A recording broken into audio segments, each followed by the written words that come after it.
মেরে মোহতারাম, কবরের আযাব ভীষণ ভয়ঙ্কর।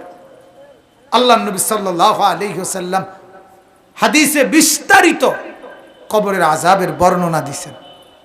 আল্লাহ তাআলা কোরআনে বলছেন, ওয়ামিন ওয়ারাইহিম বারযাখুন ইলা ইয়াউমি ইউবআসুন।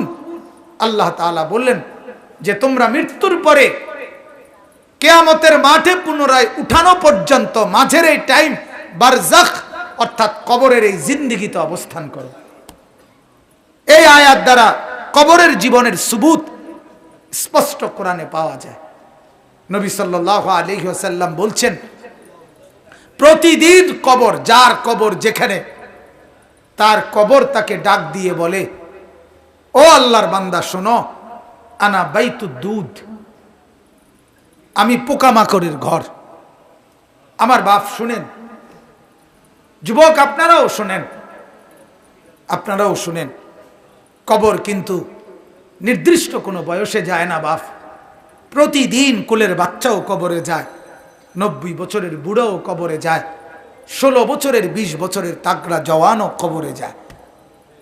কবরস্থানে সব ধরনের লাশ আছে।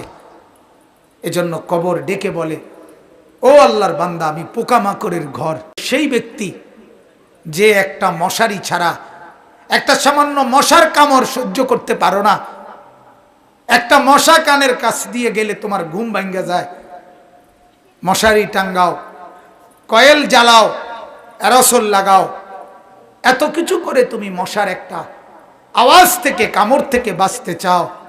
হায় আল্লাহর বান্দা, তো বছরের পর বছর, শত শত বছর কবরের মধ্যে এই পোকামাকড়ের ঘরে কেমনে থাকবা?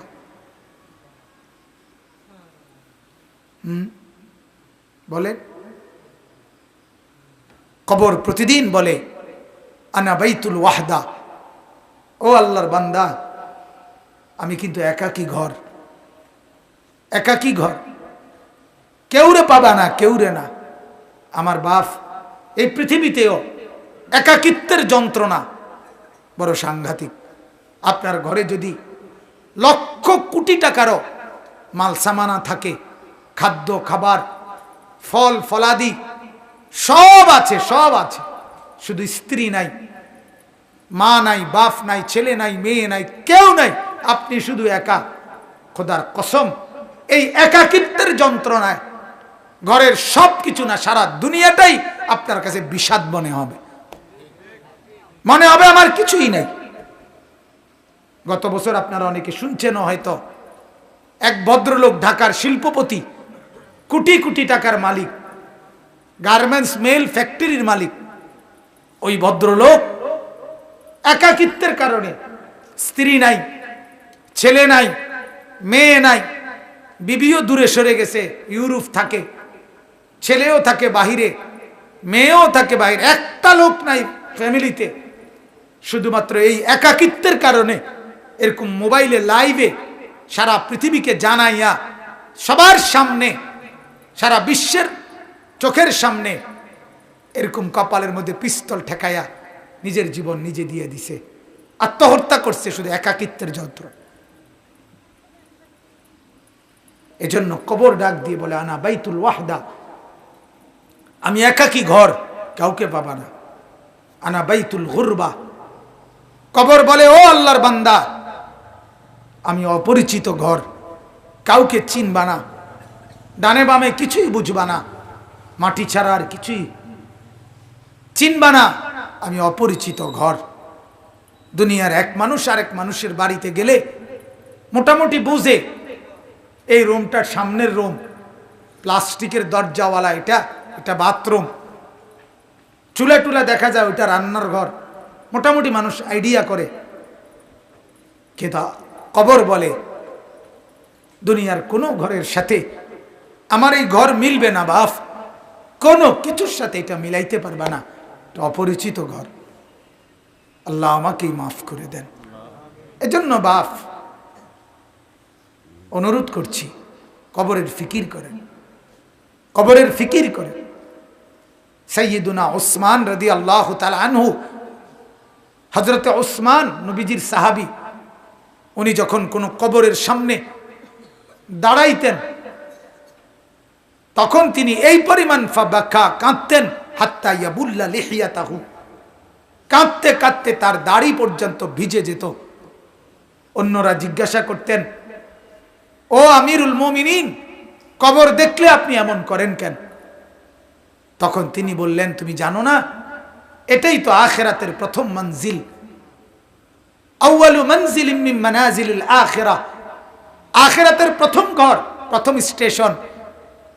মান নাজা মিনহু, এখান থেকে যে মুক্তি পাবে সে তো বাকি সব ঘাটিতে মুক্তি পাবে। এখানে যে আটকায়া যাবে সে তো সব ঘাটিতে আটকায়া যাবে। এই জন্য কবর দেখলে আমার ভয় হয়, না জানি আমার কবরে কি হবে, না জানি আমার কবরে কি হবে। হযরত ওমর রাদিয়াল্লাহু তাআলা আনহু, হযরত ওমর আমরা কিতাবে পড়ছি, ইন্তেকালের পূর্ব মুহূর্তে ওনাকে বর্ষা ছুরি দিয়ে আঘাত করা হয়েছিল এক কাফের বেঈমানে, নামাজ অবস্থায়, ফজরের নামাজ পড়া অবস্থায়। ওনার এমন হালাত হয়েছিল, 3 দিন উনি মুখ দিয়ে কোনো খাবার দিলে এদিক দিয়ে বের হয়ে যাইত, ওষুধ পানি সব কিছু। এইভাবে ছুরি দিয়ে গাই দিছে ওনাকে 8-10টা। এরপরেও হযরত ওমর রাদিয়াল্লাহু তাআলা এই অবস্থায় মুমূর্ষ,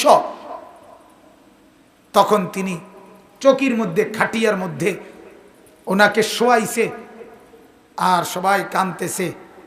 উনি তখন চোখের পানি ফেলে দিয়ে হযরত ওমর তার ছেলে আব্দুল্লাহকে বলছে, আব্দুল্লাহ, আমাকে তুমি চকির থেকে, খাটিয়ার থেকে মাটিতে নামাও, আমি কবরে যাব কিছুক্ষণের মধ্যে, আমারে মাটিতে নামাও, আমার গাল মাটির মধ্যে ঘষা লাগাও, দা খাদ্দি আলাল আরদ, আমার গাল মাটিতে রাখো, আমারে মাটিতে ফেলায় রাখো, আসা রব্বি আন ইয়ারহামানি, যেন আমার আল্লাহর একটু দয়া হয়, আল্লাহ যেন আমারে মাফ করে দেয়।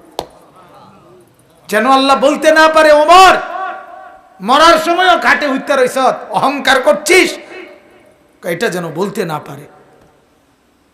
এই ছিল সাহাবায়ে কেরামের ফিকির ভাইয়া, ফিকির। হ্যাঁ, হাদিসের মধ্যে আল্লাহর নবী সাল্লাল্লাহু আলাইহি ওয়াসাল্লাম বলছেন, কসম হাদিস এটা, নবীজি বলেন, কোন নাফরমানের লাশ যখন কাঁধের মধ্যে করে কবরস্থানের দিকে নিয়ে যায়, এই পরিমাণ চিৎকার করে, এই পরিমাণ চিৎকার করে নাফরমান বলে, আল্লাহর দোহাই তোমাদের, আমার লাশ ওই কবরস্থানে নিও না, আমারে কবরে রাইখো না।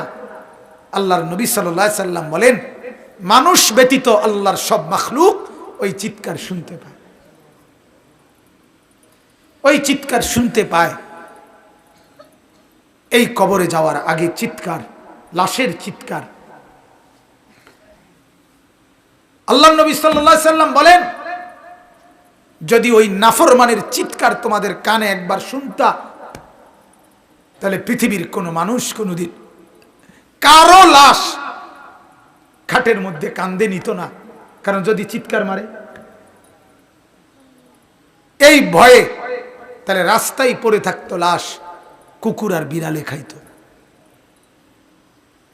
হাদিস আমার বাপ। অতএব কবরের ফিকির করেন। আল্লাহর নবী সাল্লাল্লাহু আলাইহি ওয়াসাল্লাম মৃত্যু পর্যন্ত নবীজি নিজে নিজে, আল্লাহর নবী সাল্লাল্লাহু আলাইহি ওয়াসাল্লাম 5 ওয়াক্ত নামাজের পরে, 5 ওয়াক্ত নামাজের পরে নবীজি যে কয়টা জিনিস থেকে পানাহ চাইতেন, আল্লাহর কাছে মুক্তি চাইতেন, তার মধ্যে একটা হলো কবরের আযাব। আল্লাহুম্মা ইন্নী আউযু বিকা মিন আযাবিল কবর, আল্লাহ কবরের আযাব থেকে বাঁচান। অমিন ফিতনাতিল কবর, কবরের মুসিবত থেকে বাঁচান। আল্লাহর নবী সাল্লাল্লাহু আলাইহি সাল্লাম বলেন, কোন নাফরমান যখন কবরে প্রশ্নের জবাব দিতে পারবে না, তখন আল্লাহ তাআলার পক্ষ থেকে বলা হবে, ফাআফরিশুহু মিনান নার ওয়ালবাসুহু মিনান নার ওয়াফতাহু লাহু বাবান ইলান নার। ও ফেরেশতারা, এই নাফরমানের কবরে জাহান্নামের বিছানা বিছায় দাও, জাহান্নামের পোশাক পরায় দাও, জাহান্নাম বরাবর দরজা খুলে দাও। কিয়ামত পর্যন্ত এভাবে জাহান্নামের আগুনের পোশাক আর বিছানার মধ্যেই ধাউ ধাউ করে জ্বলবে। আল্লাহ নবী সাল্লাল্লাহু আলাইহি সাল্লাম বলেন, নাফরমানের কবরে এমন একজন ফেরেশতাকে পাঠানো হবে, যেই ফেরেশতা আমা ওয়া আসাম্মু, অন্ধ এবং বধির, চোখেও দেখে না, কানেও শোনে না, লোহার একটা মুগুর দিয়ে একটা বাড়ি মারবে, 7 তবক জমিনের নিচে ডেবে যাবে, আবার উঠবে, আবার মারবে। আর ওই নাফরমান কবরে চিৎকার করবে, ভীষণ কান্নাকাটি করবে, কিন্তু ওই ফেরেশতা তো চোখেও দেখে না, কানেও শোনে না, তোমার চিল্লানি শুনবে কি? আল্লাহ আমাকেই মাফ করে দেন। এজন্য রাত গভীরে আপনাদেরকে বললাম, ভাই আমাকেও বললাম, উসিকুম ওয়া ইয়া, আপনাদেরকেও নসিহত করছি, আমাকেও। প্রত্যেকেই কবরের প্রস্তুতি নেই। আল্লাহ তাআলা বলছে, বান্দা কি হলো, বান্দা হলোটা কি? মাটির উপরে একটা ঘর, সেটারে কত যত্ন করে সাজাইলা, কত দামি টাইলস, কত খাট পালং সোফা, ফার্নিচার, ফ্রিজ, এসি, দরজা জানালা, কত সুন্দর করে মাটির উপরের ঘর সাজাইলা। আহা বান্দা, তুমি কি জানো না মাটির নিচেও তো তোমার আরেকটা ঘর আছে, সে ঘরের নাম কবর। ওইটাকে সাজাইলা না কেন? ওই ঘর সাজাইলা না কেন?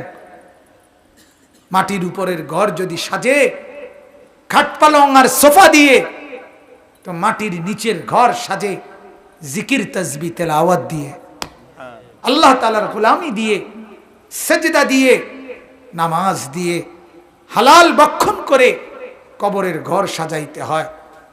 নেক আমলের পুঁজি নিয়ে যদি কবর সাজান, তো কবরটাকেই আল্লাহ তাআলা ফেরেশতাকে বলবে, ফাআফরিশুহু মিনাল জান্নাহ ওয়ালবাসুহু মিনাল জান্নাহ, আমার বান্দার কবরকে জান্নাতের বিছানা বিছায়া দাও, জান্নাতের পোশাক পরায়া দাও, জান্নাত বরাবর দরজা খুলে দাও, কবরটা চতুর্দিকে 70 হাত প্রশস্ত করে দাও। সুবহানাল্লাহ।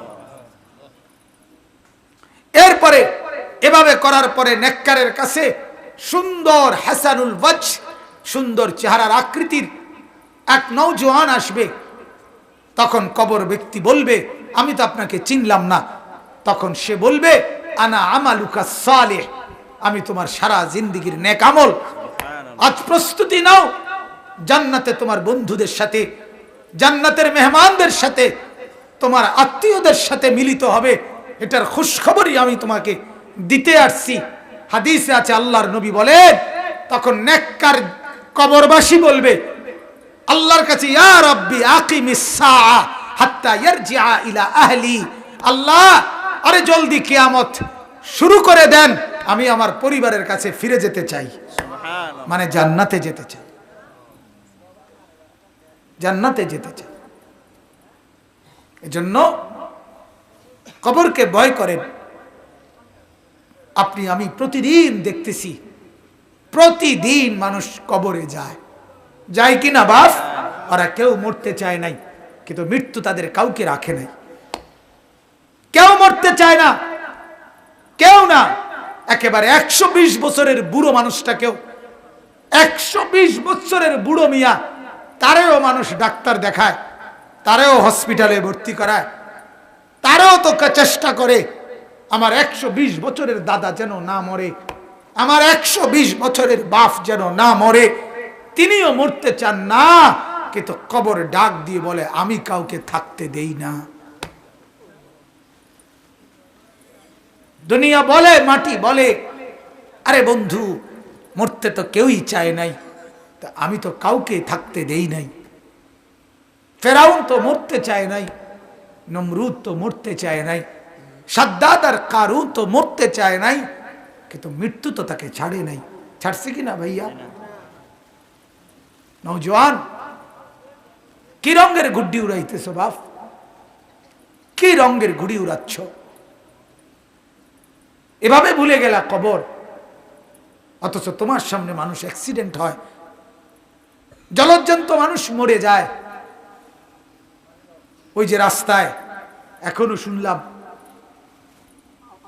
হ্যাঁ, ছোট্ট বাচ্চা সহ মারা গেছে। এই তো আমাদের চান্দিনা রাস্তায়। আমার মাদ্রাসার হাফেজ সাহেব, আমার মাদ্রাসার উস্তাদ এখনো আছে, হাফেজ মামুন, তার বাবা, তার মা, তার 4 বছরের বোন ঢাকার থেকে আসতেছে, নরসিংদী গাড়ি ডিস্ট্রিক্টের সাথে লাগছে। মার কোলের থেকে বাপ কোলের এই 4 বছরের মেয়েটারে নিজের কোলে লইছে, লইয়া জড়াইয়া ধরছে। এই সময় একটু পরেই এই ট্রাকে বাড়ি খেয়া বাপও মারা গেছে, কোলের বাচ্চাটাও মারা গেছে, মা বাইচে গেছে। আমার কাছে মনে হয়েছে যেন মা তার স্বামীর কোলে দিয়ে বলছে, ধরো তোমার বাচ্চাটারে নিয়ে যাও তোমার সাথে। তাইলে বাপ বলেন না, এই ছেলেদেরকে কে বুঝাবে? ওরা মনে করছে আমরা এত সকাল মরবো না, আর কিছুদিন গুনাহ করি, আর কিছুদিন উলঙ্গ ছবি দেখি, আর কিছুদিন নাচ দেখি, ছবি দেখি, অশ্লীল বেহায়াপনা। আমাদের মা আর বোনেরা বুঝছে আরো কিছুদিন ফুর্তি করি, রূপ দেখাই, যৌবন দেখাই, রাস্তায় রাস্তায় লম্পটের ভোগের সামগ্রী, নজরের সামগ্রী হই। এই হলো আমাদের মা আর বোনেরা। টেলিভিশন ভুলায় দিছে ওদেরকে আখেরাত, কবর, নর্তকীর নাচ, উলঙ্গ ছবি, গান, বাদ্য, নাটক, সিনেমা, নাচ গান, ফুর্তি ভুলায় দিছে, ভুলায় দিছে। ঘূর্ণিঝড়ের পরের দিন আমি নরসিংদী গেছি, গিয়ে দেখি রাস্তার পাশে এরকম প্যান্ডেলের ভিতরে যুবক যুবতী ওপেন নাচতেছে, ড্যাক সেট বাজতেছে। আগের দিন ঘূর্ণিঝড়, অর্থাৎ ঘূর্ণিঝড় যে বিদায় নিছে এই কারণে খুশিতে আল্লাহর দুশ্মনরা কতক্ষণ নাচলো আর কি। আল্লাহ আমাদেরকে মাফ করে দেন। অতএব আমার বাপ, আমি মনে করাই দিলাম, আমার জন্য আপনাদের জন্য কবরের সামান বানান, কবরের প্রস্তুতি নেন, কবরের কথা ভাবেন, মৃত্যুর কথা ভাবেন। আল্লাহ নবী সাল্লাল্লাহু আলাইহি সাল্লাম বলছেন, কাফা বিল মাউতে ওয়াইজান, ওয়াজের জন্য ওয়াজ, এই যে এখন ওয়াজ মাহফিল না এটা, তো নবীজি বলছে ওয়াজের জন্য মৃত্যুর কথা বলা, মৃত্যুর স্মরণ, এটাই যথেষ্ট, এটাই সেরা ওয়াজ, যে মৃত্যুকে স্মরণ করা। অতএব আল্লাহ তাআলা কোরআনে বলছে, কুল ইন্নাল মাউতাল্লাযী তাফিররুনা মিনহু ফাইন্নাহু মুলাকীকুম, মৃত্যু থেকে তুমি যেখানেই পলায়ন করো না কেন, সে তোমার সাথে দেখা করবেই।